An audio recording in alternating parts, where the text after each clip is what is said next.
एक जामा मस्जिद कमेटी के कुछ मेंबर्स के ऊपर कुछ दिनों पहले एक एफआईआर हुई थी, आप लोगों ने देखा था उसे, और वो सभी मीडिया हाउस में, प्रिंट मीडिया, इलेक्ट्रॉनिक मीडिया में वो खबर चली थी। क्योंकि वो प्रेस रिलीज थी तो आप लोग का दायित्व बनता है, आप उसे लोगे। लेकिन उसके बाद हमारा जो पक्ष था वो पक्ष नहीं आया, और हमारा पक्ष भी ज़रूरी था क्योंकि लोगों को सिर्फ एक पक्ष ही पता चला, जो हमारा पक्ष था वो लोगों तक गया नहीं। तो हमने सोचा कि ये बहुत ज़रूरी है कि दूसरा पक्ष भी आप लोग तक पहुँचे और लोगों तक पहुँचे। अब क्योंकि इन्वेस्टिगेशन चालू थी, हम इन्वेस्टिगेशन में हम कोऑपरेशन कर रहे थे, तो हम लोग ने सोचा कि सब जब इन्वेस्टिगेशन हो जाए उसके बाद हम हमारा पक्ष रखें। तो अभी लगभग इन्वेस्टिगेशन समाप्त हो ही गई होगी क्योंकि काफ़ी समय हो गया, अभी 1 महीना हो गया। अब ये मैटर ऐसा था कि जामा मस्जिद में जो तथाकथित पुरानी कमेटी है, उनका कहना है कि जो नई कमेटी है उन्होंने मस्जिद के ऊपर कब्जा कर लिया। अब ये मस्जिद एक धर्म स्थल है जिसे ट्रस्ट सोसाइटी चलाती है, तो ये किसी की प्राइवेट प्रॉपर्टी तो है नहीं कि इस पर कोई कब्जा कर लेगा, ये तो सबकी है। और समय समय पर कमेटी चेंज होती है, ये एक प्रोसीजर है। ये कमेटी जो तथाकथित कमेटी थी, जिसका पहले तो उसने एफआईआर में जो फरियादी है अब्बास भाई, उन्होंने ये लिखा कि मैं 35 साल से प्रमुख हूँ, 35 साल से। ये टोटल गलत और झूठ बात है। 35 साल के अंदर नहीं तो भी कम से कम 7 से 8 अलग अलग आदमी प्रमुख बने हैं यहाँ पे, जो मस्जिद के रिकॉर्ड्स में अवेलेबल है। उसमें फक्कर दादा थे, खुद मेरे फादर थे, फिर हमारे बहुत बड़ी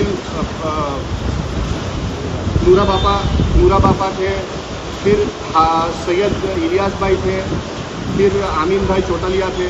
तो काफ़ी लोग बदल चुके, लेकिन उन्होंने फरियाद में, एफआईआर में लिखा है, ये झूठ लिखाया है कि मैं 35 साल से प्रमुख हूँ। तो ये गलत बात है और गुमराह करने की बात है। वो हो गया।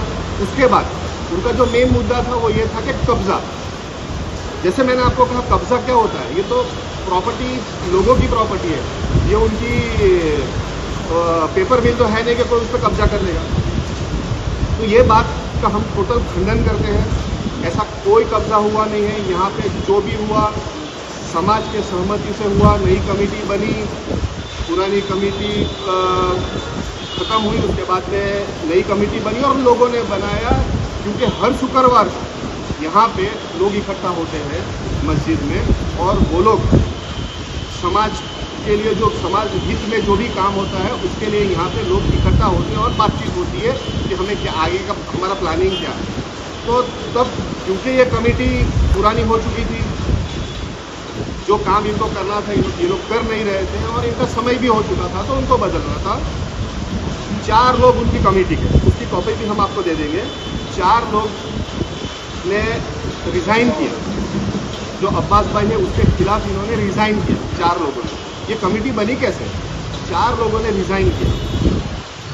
उसके बाद में ये कमेटी बनी, क्योंकि उनकी कमेटी 4 लोगों ने रिज़ाइन कर दिया, तो कमेटी वैसे भी डिसॉल्व हो गई। तो इस प्रकार से नई कमेटी बनी और यहाँ पे बिल्कुल कुछ इशू नहीं था, सब अच्छे से हुआ। हाँ, ऐसा होता है कि जो बदलते हैं तो कुछ लोगों को ऐसा लगता है कि यार मेरे को बदल दिया, दुख होता है, वो होता है, वो एक ऑब्वियस चीज़ है।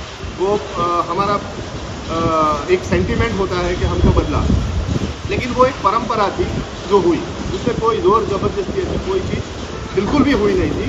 और हमारे जो इमाम साहब हैं, जो हमारे मस्जिद के मेन होते हैं, उन्होंने ये सारी जो फॉर्मेलिटीज़ की, जो नए प्रमुख बने और उन्होंने उनका इस्तकबाल किया था, उनका स्वागत किया था। तो मैटर वहीं पे ख़त्म हो जाती। ज़बरदस्ती हुई होती तो ऐसी कोई होती नहीं। उसके बाद में ऐलान भी हुआ। अब हमारे में ऐसा होता है कि पहले अवाम डिसाइड करती है कि कौन प्रमुख बनेगा, उसके बाद मस्जिद के मेंबर से उसका ऐलान होता है कि ये फला अब प्रमुख बना, मुतवल्ली बना। इनका आप रिकॉर्ड निकाल लीजिए, आज तक ये अब्बास भाई और उनकी मंडली का कभी भी कोई प्रमुख हुआ हो तो इसका ऐलान मस्जिद से हुआ नहीं है, तो हम उसको समाज उसको मानेगा ही नहीं, क्योंकि जब तक आपका ऐलान मेंबर से नहीं होता उसे एक्सेप्टेबल समाज को नहीं होता। ये लोग क्या करते थे, ये लोग के 6-7 लोग की एक मंडली है, ये लोग क्या करते हैं कि ये जो मुतवल्ली वगैरह इनके साथ में ही डिसाइड होता है। ऑफिस में इकट्ठा होते हैं, वो बोलते हैं आज तू मुतवल्ली बन जा, फिर साल 1.5 साल के बाद अंदर झगड़े हो जाते हैं, फिर किसी और को बना देते हैं। इस तरीके से इनका चलते हैं। कभी भी इन्होंने जो इसका जो ऑफिशियल वे है जैसे होना चाहिए उसमें इन्होंने कभी नहीं किया। इन्होंने ऐसे ही हमेशा अपने अंदर किया। पहली बार ऐसा हुआ कि जो हकीकत में जो प्रोसीजर है वो प्रोसीजर फॉलो किया गया। अब क्योंकि प्रोसीजर फॉलो किया गया और ये लोग चाहते नहीं थे कि इनके मंडली के बाद का कोई अध्यक्ष बने, मुतवल्ली बने, तो ये इन्होंने इस प्रकार की झूठी कंप्लेन की। अब ये मुद्दा शुरू कैसे हुआ? ये मुद्दा शुरू ऐसे हुआ कि यहाँ पे 12 दुकानें हैं, 12 दुकान, उसमें से 6 दुकानें जो इनके कमेटी के मेंबर्स हैं, ये बहुत ज़रूरी है आप लोगों को भी जानना। 6 दुकानें इनके कमेटी के जो मेंबर्स हैं उनकी है, 6 दुकान 12 में। अब आप बिलीव नहीं करोगे, जो आप लोगों को हम रिक्वेस्ट करते हैं कि ये सारी बातें प्रमुखता से आप लें। 6 दुकानें उनकी। अब यहाँ पे जो मार्केट रेट है वो कम से कम 30,000 से 35,000 रुपये का मार्केट रेट है, लेकिन यहाँ पे बरसों से दुकान को फिक्स रेट पे दिया गया है 7,000 रुपये फिक्स रेट। कम से कम आधा भी लेते तो समझ में आता कि चलो 35,000 30,000 है तो आप 15,000 लेते हैं, लेकिन इन्होंने कभी ऐसा किया नहीं, क्योंकि उनके लोग थे, वो नहीं चाहते थे कि किराया बढ़े ये वो। फिर जैसे ही नई कमेटी आई, हमने सब डॉक्यूमेंट्स देखे, आप मानोगे नहीं, बरसों से किसी भी दुकान का रेंट एग्रीमेंट नहीं हुआ है। आप सोचो, इतनी दुकानें जो चल रही है वो बिना रेंट एग्रीमेंट के चल रही है, जबकि ये अपराध है। बिना रेंट एग्रीमेंट के, ठीक है, आप शायद 1 साल तक की 11 महीने का कर सकते हो, उससे ज़्यादा नहीं। ये गवर्नमेंट की गाइडलाइन से नोटिफिकेशन है कि अगर आप 1 साल से ज़्यादा अगर किसी को किराए पे दुकान देते हो, चाहे वो निजी हो, चाहे वो ट्रस्टी हो या कोई भी हो, तो उसको आपको एग्रीमेंट आपको करना ही होता है। लेकिन उन्होंने एग्रीमेंट अभी तक नहीं बनाया और बिना रेंट एग्रीमेंट की सारी दुकानें चल रही हैं। क्योंकि नई कमेटी बनी, नई कमेटी में अच्छे लोग थे, पढ़े लिखे थे, उन्होंने देखा कि ये तो समाज को नुकसान भी हो रहा है और ये गैरकानूनी भी है। तो हम लोगों ने एक मुहिम शुरू की। हम लोगों ने सभी दुकानदारों को पहली नोटिस भेजी।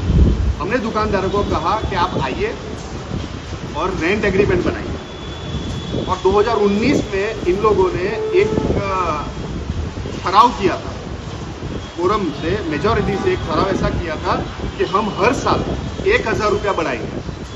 ये इन्होंने ठहराव किया था, जो यहाँ के रजिस्टर में उसकी एंट्री है। लेकिन ये लोगों ने बिल्कुल भी किराया बढ़ाने, हर साल 1 साल लेने का 1,000 रुपया लेने का ठहराव किया, लेकिन किसी ने भी रेंट बढ़ाया नहीं। वो उतना के उतना ही रहा, वो ठहराव की कोई वैल्यू नहीं थी। अब जब हम आए 2024 में, नई कमेटी आई, तो तब तक ये किराया, अगर तब से हम 19 से गिरे तो ये 11,000 हो जाता था। तो हमने सोचा कि 11,000 रुपये का किराया हम अभी कर देते हैं। तो हम लोगों ने एक नोटिस भेजी दुकानदारों को कि भाई आप आइए और सबसे पहले तो रेंट एग्रीमेंट बनाइए। बिना रेंट एग्रीमेंट की दुकान चलाना गैरकानूनी। हमने सबको एक नोटिस भेजी, उस पर 2-3 लोगों ने साइन की, बाकी लोगों ने साइन नहीं की। उसके बाद हमने उन्हें और समय दिया, हमने उन्हें दूसरी नोटिस भेजी कि भैया आप आओ, हम रेंट एग्रीमेंट करते हैं। तो दूसरी नोटिस पे भी ये लोग नहीं आए। उसके बाद हमने तीसरी नोटिस भेजी कि आप आओ, रेंट एग्रीमेंट बनाओ। ये गलत है, कहीं कल किसी कोई हादसा हुआ, क्योंकि यहाँ पे होटल है और ऐसी बहुत सारी चीज़ें हैं कि जहाँ पे आग लगे, कोई मर गया, कोई क्रिमिनल एक्टिविटी हो, तो सबसे पहले पुलिस हमें ही पकड़ेगी। तो हम लोगों ने सोचा कि एग्रीमेंट बनाना बहुत नेसेसरी है, लेकिन कोई आया नहीं, तीसरी नोटिस नहीं। फिर हमने, आप देख सकते हो कि हमारे मस्जिद के जो नोटिस बोर्ड है उस पर हम लोगों ने नोटिस लगाया कि भाई आप आओ और एग्रीमेंट करो। फिर भी नहीं आया। फिर हमें पता चला कि ये जो पुराने लोग थे को, वो पुराने लोग जो है वो उन लोगों को भड़का रहे थे। वो उन लोगों को ऐसा बता रहे थे कि अगर आपने रेंट एग्रीमेंट किया तो ये लोग आपको 11 महीने में निकाल देंगे। इस प्रकार उनको भड़काया, जबकि ऐसा कोई इंटेंशन किसी का था नहीं। हम चाहते थे कि जो भी है वो, क्योंकि ये एक धार्मिक स्थल है, ट्रस्ट की प्रॉपर्टी है, तो यहाँ पे कोई भी गैर कानूनी चीज़ें नहीं चलती थी। उसके बाद में एक दिन खाद्य विभाग, फूड विभाग फील्ड इंस्पेक्शन पे आया। तो उन्होंने जो होटल है और एक दूसरा मस्जिद के बिल्कुल गेट के ऊपर एक पान की दुकान है, तो उनके पास आए और उन्होंने डॉक्यूमेंट्स मांगे। तो उनके पास कोई डॉक्यूमेंट नहीं थे। तो जो विभाग के अधिकारी थे उन्होंने पूछा कि अगर आपके पास कोई डॉक्यूमेंट नहीं है तो आपके पास फूड लाइसेंस आया कैसे? बिना डॉक्यूमेंट्स के आपको फूड लाइसेंस कैसे मिला? तो उन्होंने उनको कहा होगा कि हमने ये वो सेटिंग करके हम लोगों ने लाइसेंस ले लिया। अब ये धार्मिक स्थल है, यहाँ पे सेटिंग नहीं चलेगा, यहाँ पे जो भी हो कानूनी प्रक्रिया से होगा। उसके बाद फूड विभाग ने हमें संपर्क किया और उन्होंने बोला कि आपने कोई इस प्रकार का डॉक्यूमेंट्स बनाया है? हमने कहा नहीं, यहाँ पे आज 12-15 साल से कोई रेंट एग्रीमेंट बना नहीं है, ऐसे ही सब दुकानें चल रही है, तो फिर इनको फूड लाइसेंस कैसे मिला? मैं बोला वो तो आप इंक्वायरी करो, हमें क्या पता, हम तो अभी जस्ट 6-8 महीना हमें हुआ है आके यहाँ पे, आप इसकी इंक्वायरी करो और एक्शन लो। तो उन्होंने अपने हिसाब से उन लोगों को नोटिस भेजा और एक नोटिस हमको भी भेजा कि आप लोगों ने कोई कुछ रेंट एग्रीमेंट दिया तो नहीं है। हमने कहा कि हमने कोई रेंट एग्रीमेंट नहीं दिया, हमने ये विभाग को लिख के दे दिया। उसके बाद में हमें पता चला कुछ दिनों के बाद, जब फूड विभाग से हमें मैसेज मिला कि हमें डॉक्यूमेंट्स मिल गए, इन्होंने डॉक्यूमेंट्स दे दिए। अब ये पॉइंट थोड़ा ज़रूरी है। जैसे मैंने आपको पहले बताया, हम पर जो FIR हुआ उसका मेन कंटेंट था कि जबरदस्ती कब्जा, ये उसका मेन कंटेंट था।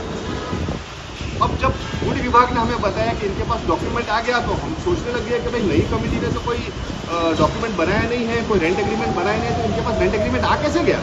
हमने पता किया तो हमें पता चला कि इन्होंने अब्बास भाई के नाम से रेंट एग्रीमेंट बनाया। कब? ये FIR होने के 20 दिन पहले रेंट एग्रीमेंट बनाया, जो कि 15 साल से इन्होंने नहीं बनाया, लेकिन अब बना दिया। क्यों?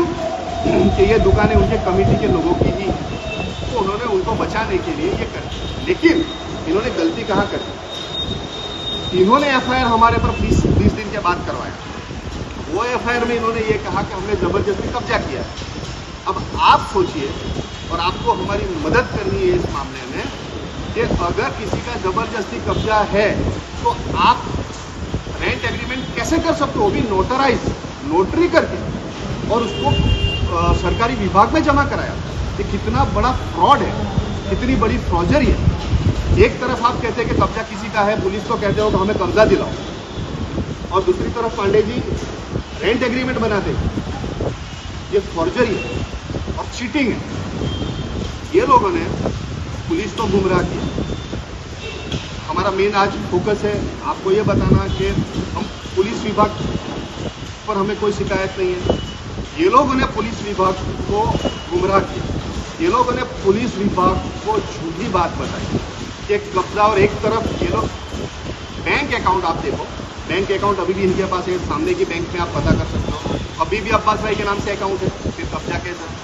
उसके बाद इन्होंने रेंट एग्रीमेंट बनाए, वो भी 2 ही लोगों के, एक होटल का और एक मोहम्मद अली का। ये 2 लोगों का ही इन्होंने रेंट एग्रीमेंट बनाया, और बाकी किसी का भी नहीं, क्योंकि उनको नहीं, उनके आदमी को ही बचाना था, तो उन्होंने रेंट एग्रीमेंट बनाया। तो हमने पुलिस विभाग में हम गए, और हमने पुलिस विभाग में जाकर हमने सबसे अधिकारी से बात की, और हम लोग अनिल सर से मिले, क्योंकि अनिल सर नए हैं, उनको इस मैटर में ज़्यादा जानकारी थी नहीं। लेकिन जब हम अनिल सर के पास गए फरियाद लेके, और हमने अनिल सर को बोला, अनिल सर ने हमारी पूरी बातें सुनी, और उन्होंने कहा कि मैं इसके ऊपर बिल्कुल जो भी लीगल एक्शन होती है वो मैं एक्शन लूँगा। हमने एक कंप्लेन दी है उनके खिलाफ, फॉर्जरी की, ब्रीच ऑफ ट्रस्ट की और चीटिंग की।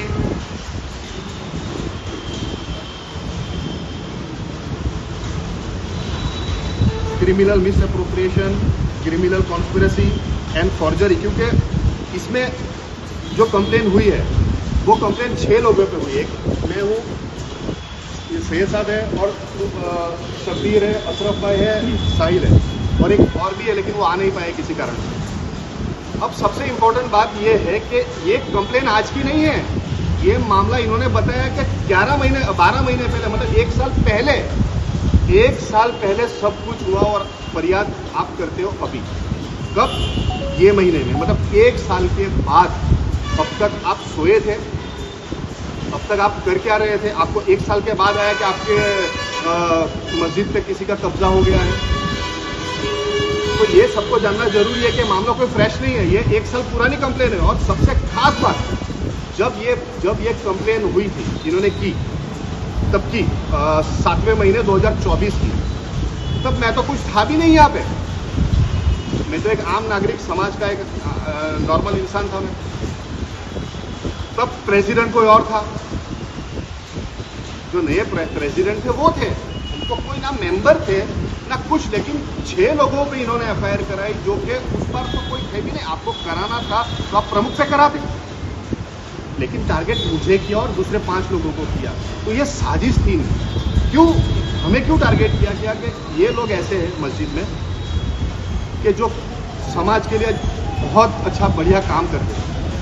11 महीने में, 12 महीने में आप अगर पता करोगे अपने लेवल पे, तो हम लोगों ने ऐसे कार्य किए हैं जो ये लोग इतने सालों में नहीं करते। ये कार्य हम लोगों ने किए, चाहे आप कब्रिस्तान ले लो, मस्जिद ले लो, ये सारी चीज़ें हमने की। इसलिए इनको ये लगता था कि ये लोग तो सेट हो गए, और ये लोग ने कभी किसी को सेट होने दिया नहीं।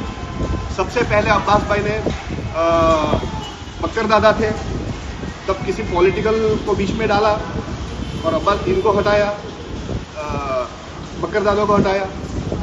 उसके बाद षड्यंत्र करके मेरे फादर थे, मेरे फादर को रोज़ परेशान करते थे लोग।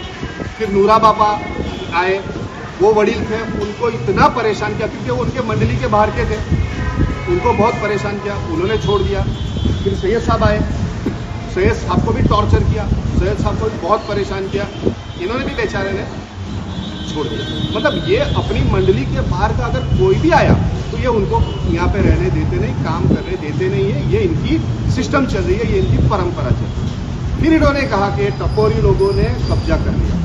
अब मैं इनको आपको बताता हूँ, जब कुछ साल पहले एक नक्सली कांड हुआ था इधर, ये आपके लिए जानना जरूरी है। ये कहते हैं कि ये लोग टपोरी हैं। ये जो जिन लोगों का नाम इस कंप्लेन में आया है, उनके ऊपर किसी पे भी एक भी केस नहीं है, फर्स्ट टाइम ऑफेंडर है, फर्स्ट टाइम इनके ऊपर ये गुनाह हुआ। क्योंकि मैं काफ़ी सालों से पॉलिटिक्स में हूँ, मेरे पे केसेस थे, लेकिन 20 साल से मेरे पे कोई केस नहीं है। ना मुझे सरकार की तरफ से चुनाव वगैरह में या कोई आया, कोई नोटिस आती है, कुछ नहीं। और बाकी सारी केस में मैं एक्विट हो चुका हूँ, मेरे पे एक दिन की भी सज़ा नहीं लगी है। फिर भी इन्होंने बताने की कोशिश की कि ये लोग टपोरी है, ये वो। तो उसके बाद जैसे मैंने बताया कि नक्सली कांड हुआ, वो नक्सली कांड में ये लोगों ने पूरा सेट करके वो मैटर को निपटाया, ये लोगों ने। अभी आप सोचो कि जो आदमी नक्सली कांड जैसे मैटर को निपटा सकता है, तो उसके लिए हम तो कितने छोटे हैं, हमें तो वैसे ही निपटा सकते हैं। और उन्होंने हमको निपटा दिया, हमको पुलिस में डाल दिया, केस कर दिया हमने। फिर इनकी आप साजिश देखो, मर्डर हुआ, मर्डर के अंदर आरोपी आए, आरोपी का मुंह ढका, चेहरा ढका, हमें पर्टिकुलरली कुछ घंटे के लिए बैठाया गया। उसके बाद में हमारा तस्वीर लेके उसे वायरल की गई। ये सब साजिश थी इनकी, क्योंकि ये नक्सली मामले को निपटा सकता है तो हम क्या है उनके लिए। इससे ये लोग ने इस तरह हमें प्रताड़ित किया। दूसरा, ये लोगों ने कुछ साल पहले, जहाँ पे कब्जे की बात आती है क्योंकि इसका मेन कंटेंट कब्जा है, इन्होंने एक सप्लीमेंट्री डीड बनाई थी 2017 में। 2017 में एक सप्लीमेंट्री डीड बनाई इन्होंने, ये अब्बास भाई की मंडली के लोग ने। उसमें ये था सप्लीमेंट्री डीड, आप सोच भी नहीं सकते हो कि जबकि सार्वजनिक संपत्ति है, उसमें उन्होंने इस प्रकार की सप्लीमेंट्री डीड बनाई कि मैं प्रमुख, उसके बाद मेरा बेटा, उसके बाद मेरा बेटा, उसके बाद मेरा बेटा, मतलब इनके अलावा और कोई नहीं आ सकता। ये इन्होंने सप्लीमेंट्री डीड को रजिस्टर कराई मामलतदार को। कहीं से पता चल गया समाज के लोगों को, तो समाज के लोगों ने इनके खिलाफ कंप्लेन कर दी और समाज के लोगों ने इनको समाज के सामने खड़ा कर दिया। कि ये क्या है, ये आप लोग कर क्या रहे हो, ये कोई आपकी निजी संपत्ति है क्या कि आप बोलोगे कि ये मेरा, मेरे बाद में मेरे बेटे का, उसके बाद में उसके बेटे का। तो ये कब्जा करने की परंपरा इनकी है, हमारी परंपरा काम करने की है। तो ये सप्लीमेंट्री डीड है जो हमने पुलिस थाने में जमा कराई। साथ में हमने कंप्लेन की कि ये लोगों ने इस प्रकार का कृत्य किया है और ये लोग हैबिचुअल है कब्जा करने के लिए, क्योंकि मस्जिद में किसी को काम करने देना चाहते नहीं है। जो काम करेगा उसे ये लोग डराएंगे, धमकाएंगे, पैसे के बल पर पुलिस को फरियाद करेंगे, ऐसा करके कि भाई सब लोग छोड़ दें। और काफ़ी लोगों ने कमेटी में बेचारों ने छोड़ा भी है इनके डर से कि भाई ये तो रोज़ पुलिस स्टेशन में लेके जाते हैं, ये तो रोज़ कलेक्टर ऑफिस में लेके जाते हैं। ये मामला पहले कलेक्टर में गया, कलेक्टर ने ये वहाँ पे उनको लगा कि ऐसा कुछ है नहीं और ये जो भी है सही है। सर ने कोई एक्शन नहीं दिया, सब ठीक हो गया। तमाम सरकारी कार्यक्रम में नई कमेटी को बुलाया जाता है, तमाम सरकारी कार्यक्रम में। इसके पहले किसी को बुलाया नहीं जाता, तो हमको बुलाया जाता है क्योंकि उनको लगा कि ये लोग सही है, क्योंकि हमने जो जो प्रोसीजर करना था वो सारे प्रोसीजर हमने किए। इनको कभी नहीं बुलाया, हमको बुलाया गया सारे कार्यक्रम में।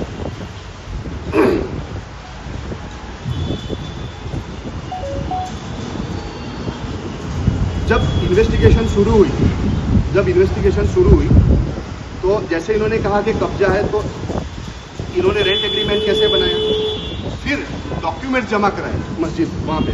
कैसे जमा कराए, क्योंकि मस्जिद के सारे डॉक्यूमेंट मस्जिद के कार्यालय में होते हैं, इसके बाहर कोई भी अगर डॉक्यूमेंट है तो वो मान्य नहीं है।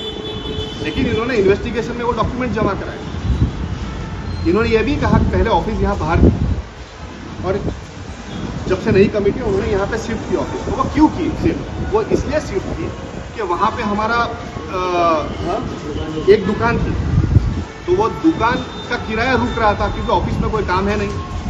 तो हमने वो ऑफिस को यहाँ शिफ्ट किया। तो इन्होंने ये भी कहा कि इन्होंने ऑफिस वहाँ से शिफ्ट कर दी। अरे मूर्ख लोगों ने सोचना चाहिए कि उससे समाज को इनकम क्रिएट हो गई, उससे समाज को इनकम मिल गई है हमने। और ये जो नई दुकान हमने दी, हमने 11,000 के ऊपर दिया। ये लोग आज तक 7,000 से रेट कभी बढ़ा नहीं पाए, हमने 11,000 रुपये के अंदर ये दुकान रेंट पे हमने दी, जो पहली बार ऐसा हुआ। लेकिन इन्होंने पुलिस को कहा कि इन्होंने ऑफिस खाली करके तो उसके डॉक्यूमेंट की हेराफेरी कर दी। अरे सर, ये मस्जिद के डॉक्यूमेंट की आप क्या हेराफेरी कर सकते हैं। दूसरी बात, इन्होंने कहा कि इन्होंने सरकार ये मस्जिद के डॉक्यूमेंट को अलग अलग ऑफिस में जमा कराए गलत तरीके से। अब इसमें ऐसा है कि जो नई कमेटी बनती है उनको समय समय पर सरकार को कुछ परमिशन लेनी हो या कुछ भी हो, सरकार में कुछ लिखकर तो आपको लिखकर देना होता है वहाँ पे। तो वही उसी जगह पर ये डॉक्यूमेंट का इस्तेमाल हुआ है। कहीं भी खुद के प्रॉफिट के लिए या गलत इस्तेमाल के लिए कोई भी डॉक्यूमेंट इस्तेमाल नहीं हुआ है।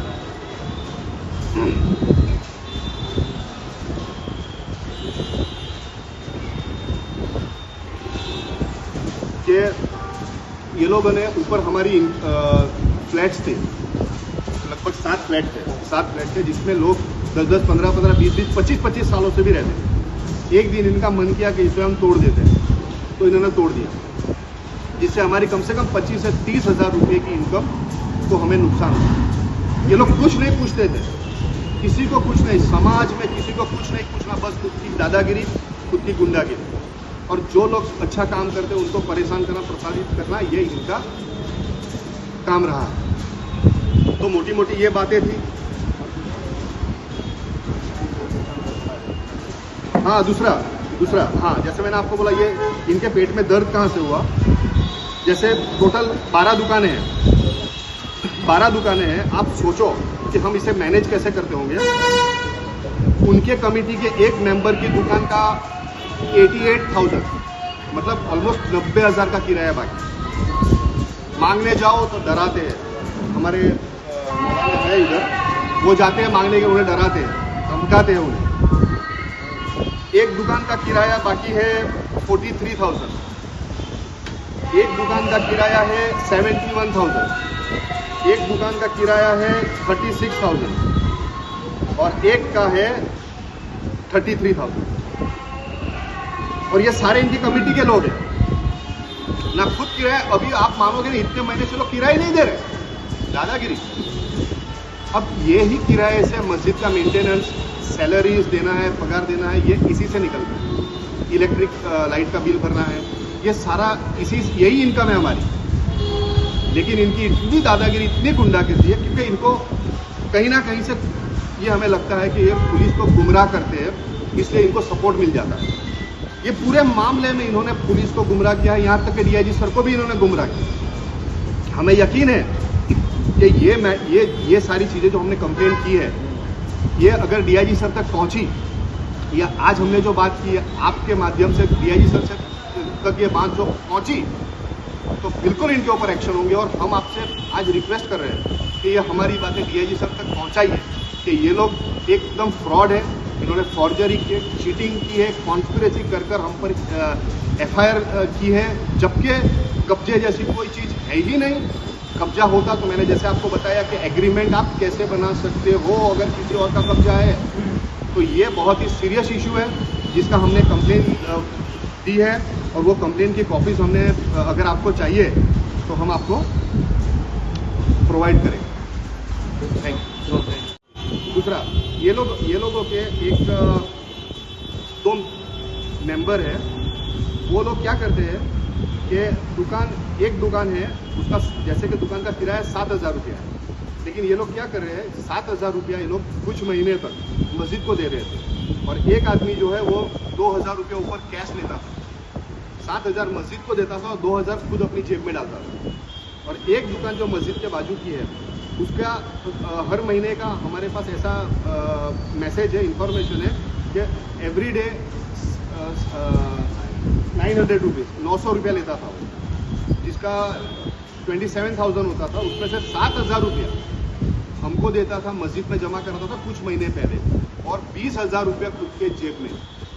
अब ये सारी चीज़ें यहाँ पे होती थी, इसलिए प्रमुख साहब कोई एक्शन लेते नहीं थे, क्योंकि उनके ही आदमी इस प्रकार का भ्रष्टाचार करते थे। यहाँ पे हमारे आवाम के पैसे को लूट मचा के रखी थी इन लोगों ने, किराया नहीं बढ़ाने देते थे, कुछ नहीं करते थे ये लोग। अगर कोई जाए तो डराए। आप मैं कहता हूँ कि आप देखो, यहाँ पे लोगों को खौफ में रखा इन्होंने। स्टाफ इनसे डरता है, मौलाना इनसे डरते हैं, सारे के सारे दुकानदार इनसे डरते हैं, क्योंकि इतना खौफ है।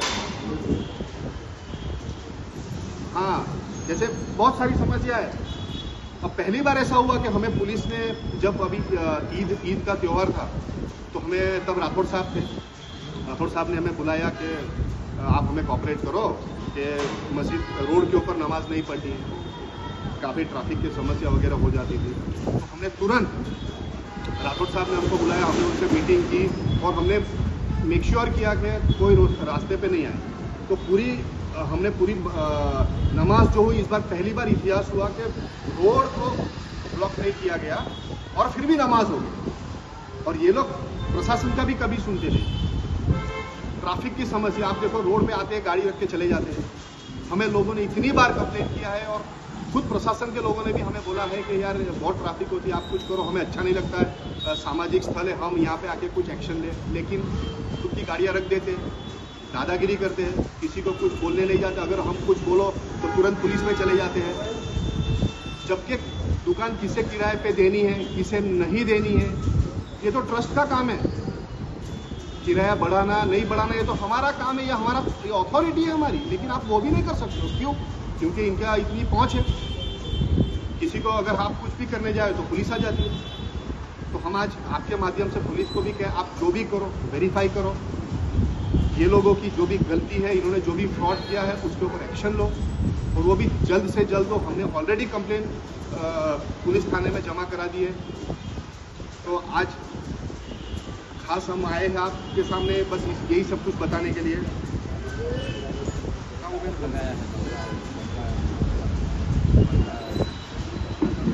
हाँ, दूसरा हिसाब का था। हाँ, दूसरा कि जब नई कमेटी, जब पुरानी कमेटी चेंज हुई और नई कमेटी आई, आप बिलीव नहीं करोगे, जैसे कि अब्बास भाई ने कहा कि मैं 35 साल से प्रमुख हूँ, लेकिन जब कमेटी चेंज हुई, सामने बैंक है, आप जाके पता भी कर सकते हो, हमारे 3 अकाउंट हैं। एक मस्जिद का अकाउंट है, एक कब्रिस्तान का अकाउंट है, और एक अकाउंट बैतुल माल का है। बैतुल माल का मतलब होता है गरीबों को मदद करना। कब्रिस्तान का जो फंड आता है वो आप कब्रिस्तान में यूज़ कर सकते हो, मस्जिद का जो फंड आता है आप मस्जिद में यूज़ कर सकते हो। आप मानोगे नहीं, जब इन्होंने छोड़ा मस्जिद के अकाउंट में उसको पैसा था ना, मस्जिद के अकाउंट में 80,000 रुपया था, कब्रस्तान में करीब लाख रुपया था और बैतुल माल में भी 70,000 होगा। हाँ, और उसमें भी लाख रुपए का उधारी था, मतलब हमें तो जीरो ही मिला। इन्होंने ये कहा कि 10 से 12 लाख रुपए का लोग हिसाब नहीं दे रहे हैं। अरे भाई 35 सालों में आपकी तो एक पेपर मिल थी, आपको यहाँ पे वो क्या कहते हैं गड़िया बनकर आए थे। 35 साल में आपकी एक पेपर मिल से आपकी 2 पेपर मिल हो गई।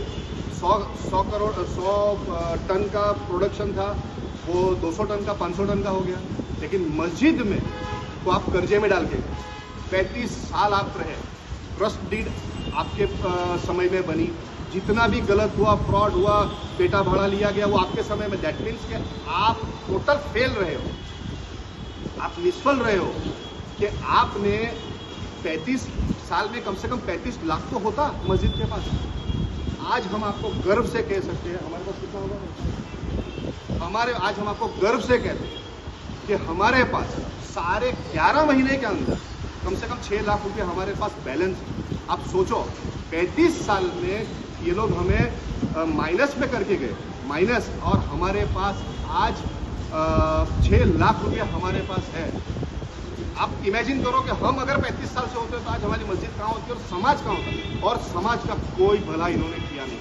हम जब से आए तब से हमने सामाजिक काम भी शुरू किए, लोगों का भला कैसे कर सकते हैं, लोगों की मदद कैसे कर सकती है, ये सारी चीज़ें हमने शुरू की।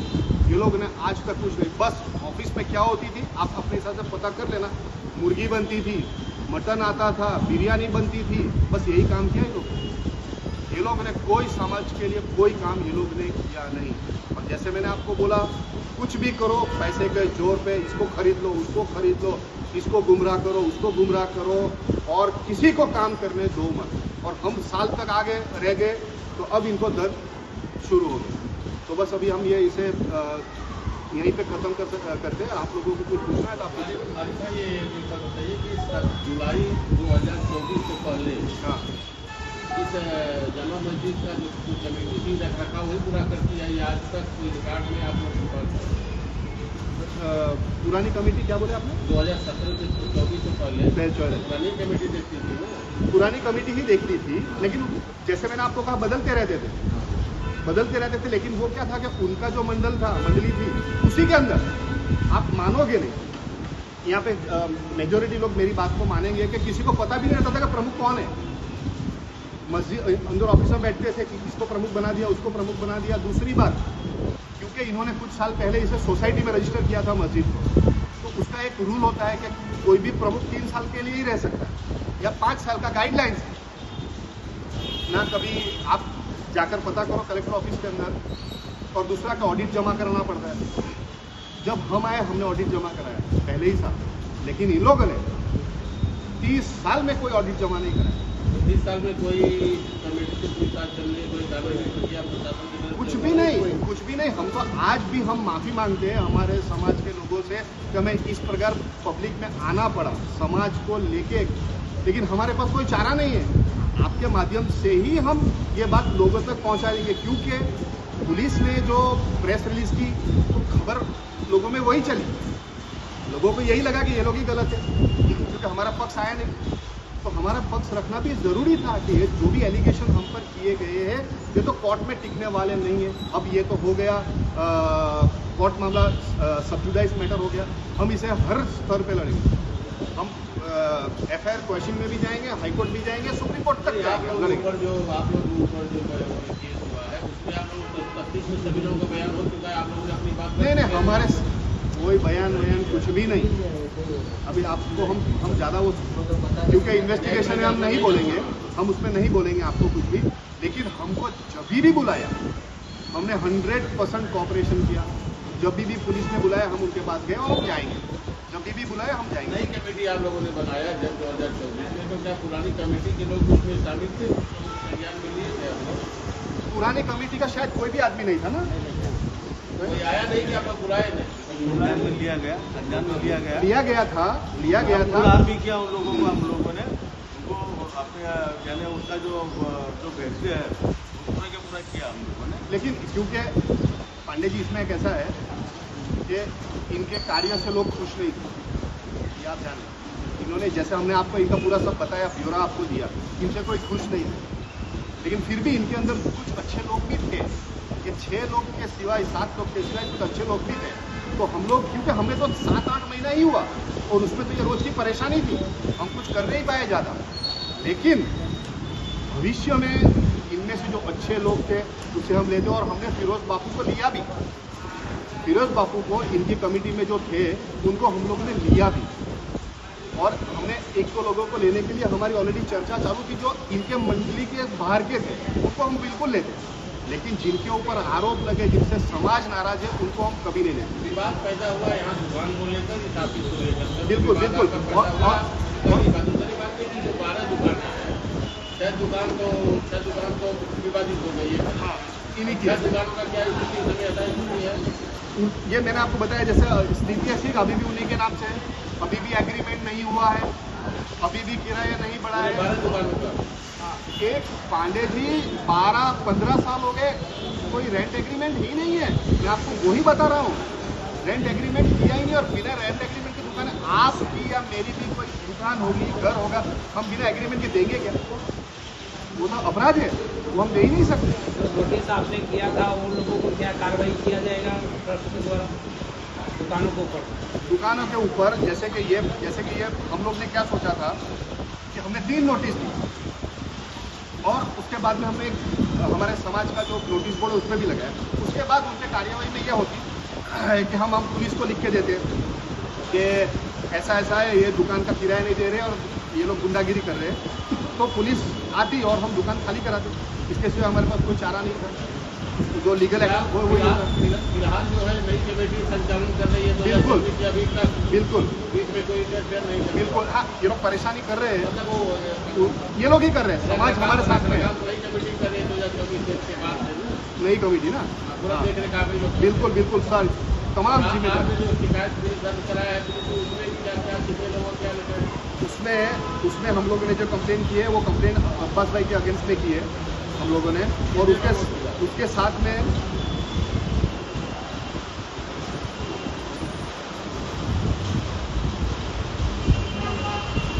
इसके साथ में हमने जो कंप्लेन की है, in light of the above I must humbly request you to register a criminal complain against Abbas bhai, Yusuf आगवान, मोहम्मद अली खान, सलीम खान जिसे बैटरी कहते हैं, अनीस कुरैशी और यासीन मंसूरी। ये इन लोगों के ऊपर हम लोगों ने कंप्लेन। बहुत बहुत धन्यवाद हरी।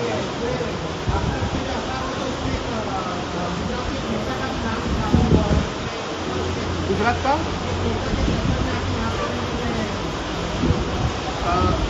एक्चुअली हमारे पास भी ये बात आई थी कि इन्होंने किसी से फ़ोन करवाया है, लेकिन वो हमें पता नहीं है, लेकिन किसी का प्रेशर तो बिल्कुल क्रिएट किया गया है, वरना ये एफआईआर होता ही नहीं है। दूसरी बात, वो इसलिए एफआईआर नहीं होता क्योंकि ये मस्जिद जो है ये वक्फ प्रॉपर्टी है, वक्फ प्रॉपर्टी है, और ये जो झगड़ा है ये क्रिमिनल नहीं है, ये क्रिमिनल नहीं है, टाइटल का है। और टाइटल वक्त प्रॉपर्टी यहाँ पे ऑलरेडी ट्रिब्यूनल बनी हुई है, वक्त की ट्रिब्यूनल बनी हुई है, कलेक्टर साहब कमिश्नर है और डिस्ट्रिक्ट जज ट्रिब्यूनल के हेड है। तो इस प्रकार का कोई भी टाइटल का विवाद होता है, वो विवाद कोर्ट में जाता है, पुलिस में नहीं। यही देखना है कि ये साजिश कैसे हुई। एफआईआर सिलेक्टेड लोगों पे कमेटी के दूसरे किसी का नाम नहीं है, जो लोग बढ़िया काम करते हैं उन्हीं को एफआईआर में लिया इन्होंने। और जबकि ये कंप्लेंट जाना चाहिए था ट्रिब्यूनल में, लेकिन ये ट्रिब्यूनल में नहीं गई, ये पुलिस में गई है। जबकि यहाँ पे किसी को थप्पड़ नहीं मारा, ना लड़ाई हुई, ना झगड़ा हुआ, कुछ भी नहीं, फिर भी क्रिमिनल कैसे हुआ? ये क्रिमिनल हो ही नहीं सकता, क्रिमिनल का मैटर ही नहीं है। मैटर ही नहीं है। ट्रिब्यूनल में गए तो ट्रिब्यूनल में अपना दस्तावेज सब दाखिल हुआ है नई कमेटी का, दूसरा वहाँ ट्रिब्यूनल में विवाद जाता है, जो विवाद होता है ना, जो टाइटल का विवाद होता है या एनक्रोचमेंट होता है या कुछ भी होता है, वो ट्रिब्यूनल में जाता है, कोर्ट में जाता है। लेकिन बाकी का अगर कुछ भी है तो वो वक्त कोर्ट में जाता है, कोर्ट में जाता है। लेकिन पुलिस में क्रिमिनल, ये मामला क्रिमिनल है ही नहीं। क्रिमिनल कब होगा पांडे जी? जब आप किसी को थप्पड़ मारोगे, किसी के साथ में कुछ करोगे या एनीथिंग जो क्रिमिनल है, लेकिन ये तो क्रिमिनल ही नहीं है, फिर भी FIR हो गया इसमें।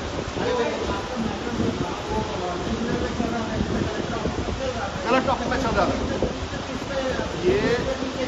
बिल्कुल हम भी यही कहना चाहते हैं कि जब ये मामला कलेक्टर में था, फिर सांसद के पास गया, फिर पुलिस में मामला गया, जबकि ये पुलिस में जाने का ये था ही नहीं। इसने FIR दर्ज कैसे किया?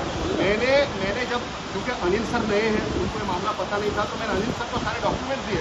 मैंने उन्हें वक्त का जो गैजेट नोटिफाइड कॉपी है वो भी दिया।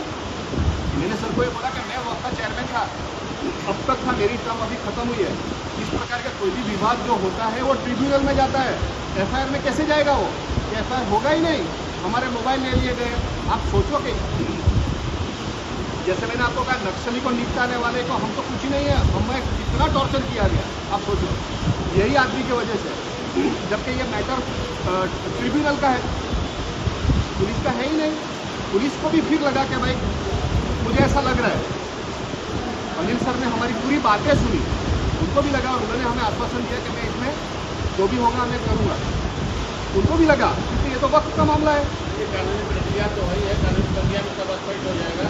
लेकिन समाज से भ्रमित हुआ है, मुस्लिम समाज के लोग भी इसमें जो भ्रमित हो रहे हैं, उनको नई कम्युनिटी में क्या सोच कराना चाहिए? बिल्कुल तो पांडे जी, आपके समक्ष आज आने का मुख्य कारण यही था कि अब तक एक तरफा ही बात लोगों तक पहुंची है, हमारा पक्ष नहीं पहुंचा। लेकिन आज आप लोग इतनी बड़ी संख्या में आए, आपने हमारी बात सुनी, और हमें पूरा यकीन है कि हमारा पक्ष भी अब लोगों तक जाएगा।